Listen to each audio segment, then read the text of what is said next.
大家好，我是小慧，欢迎您来到我的频道，也非常感谢您百忙之中收看我的视频。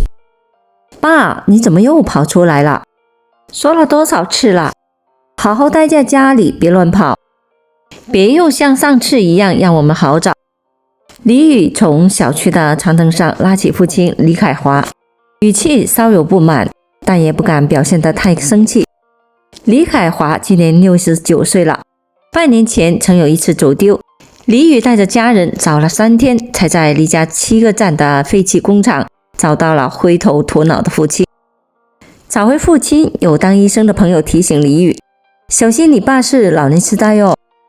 李宇这个名词只是听说，不曾会想到发生在自己的父亲身上，但看看父亲好吃好睡的，似乎也没有说的那么严重。直到李凯华近几个星期行为反常，李宇放下的心又提了起来。李凯华每天凌晨3、4点就起床，一起床就往外走，也不知道要去哪，好几次都是中午11、12点才回来。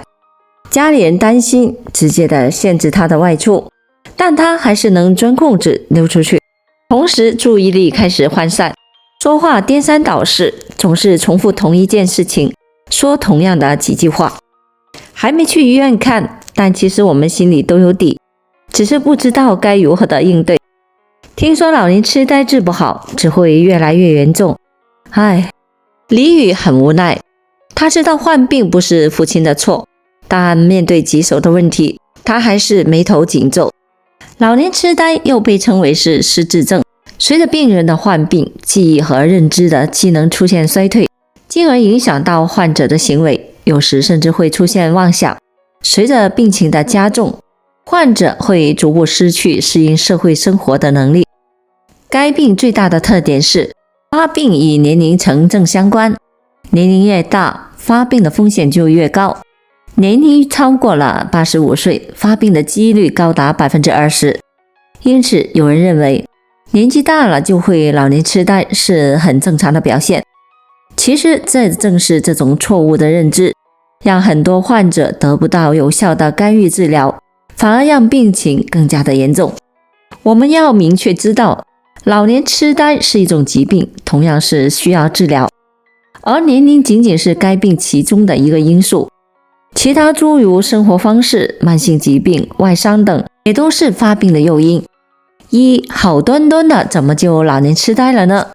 老年痴呆的病因复杂，比如心血管疾病的患者，由于血管持续的受损，影响到周围神经系统，使得患者感知内外变化的能力减弱，进而诱发老年痴呆。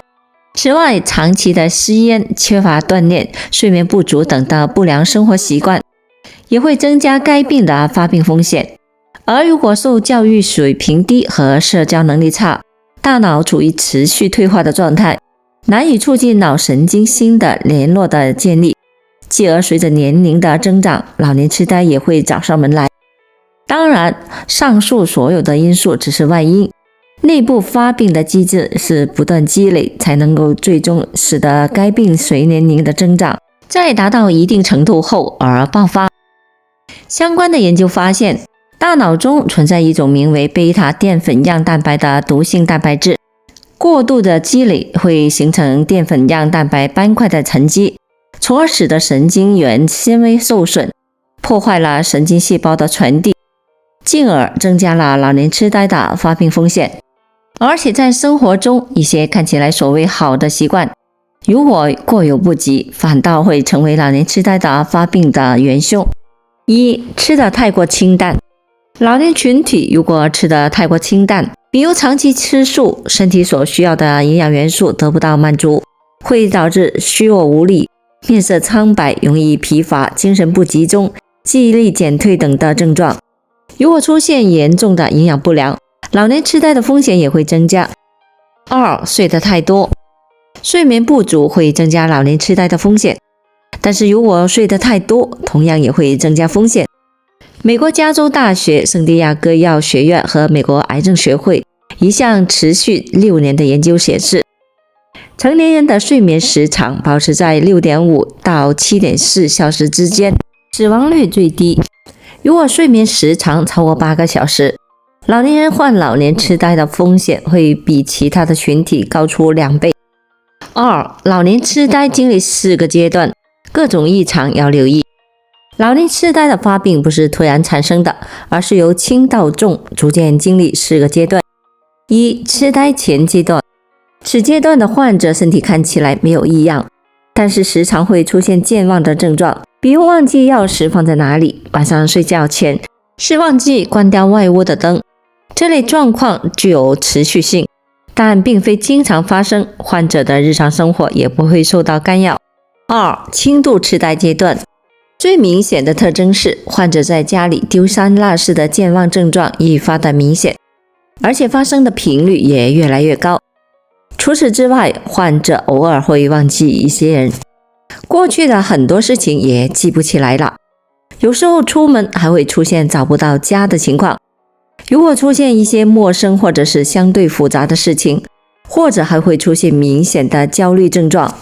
在这一阶段，患者的日常生活受到一定的影响，但是各方面的自理能力都还是存在的。3. 中度痴呆阶段，除了第2个阶段的症状持续的加重之外，患者的语言组织能力和计算能力会出现下降。即使在自己的家中，患者也会可能出现迷路的情况，认知能力进一步的下降。这个阶段，患者逐步会失去了生活的自理能力，精神方面也会出现异常。4. 重度痴呆阶段，患者的认知能力已经完全的丧失，没有任何的生活自理能力，在家中往往不会吃饭，不会穿衣服和上厕所，精神状态恍惚，没有了语言的表达能力。由于认知和生活的自理能力彻底的丧失，在看护不当的情况下，即发生各种的并发症，进而威胁到患者的生命。由此可见，老年痴呆的发病是一个逐步进展的过程。生活中，不但老年人自己要随时的关注自己的言行举动，身边的亲人也应该加以注意，及时的干预，尽量在疾病的早期就将其遏制。3. 一个动作自检你的大脑还活跃吗？生活中，老年人可以用拇指自测法来测试一下大脑功能是否发生了异常。具体的方法是，右手指接触到左手指的大拇指，之后换成左手指接触碰右手的大拇指，两手交替进行这个动作，速度越快越好。如果速度很慢，而且手指的触碰不停的出错，则要警惕大脑功能发生了异常，建议到医院进行检查。老年痴呆症是个无形的杀手，它会慢慢的侵袭老人，最后老人会变得神志不清，是一种很严重的疾病。所以在前期最好要进行治疗，一定要早些发现，根据我们上面所说的一些典型的特征来及时的发现，同时也可以多多的预防。其中很重要的一点就是要适量的多多锻炼，保持良好的生活习惯，也可以玩一些益智的游戏或者是手指操来锻炼一下脑部。经常活动手指可以帮助刺激大脑的不同区域，从而提升大脑功能，减缓脑细胞的衰老速度。1. 挑豆子。最近待在家里，大家可以把囤积的绿豆、红豆、黑豆等的豆类拿出来，开始时可以选用其中2种不同的颜色的豆子，各取适量的混成一碗，然后给自己定个时，用筷子在规定的时间内把豆子挑出来。随着熟练度的增加，可以将限定时间逐渐缩短，或是增加豆子的种类，给自己提一提难度。2. 织毛线。织毛衣、围巾，或者是用钩针钩拖鞋、杯垫等，都可以充分的调动手、眼、脑，预防老年痴呆。好了，朋友们，今天所分享的视频内容就到这里了。制作视频不易，朋友们，如果您觉得我分享的视频内容对您有所帮助的话，就请您给我点个赞吧。您的每个留言和点赞都是我进步最大的动力，也非常欢迎您到评论区分享您的生活经验。非常感谢您的支持和鼓励，我们下期见。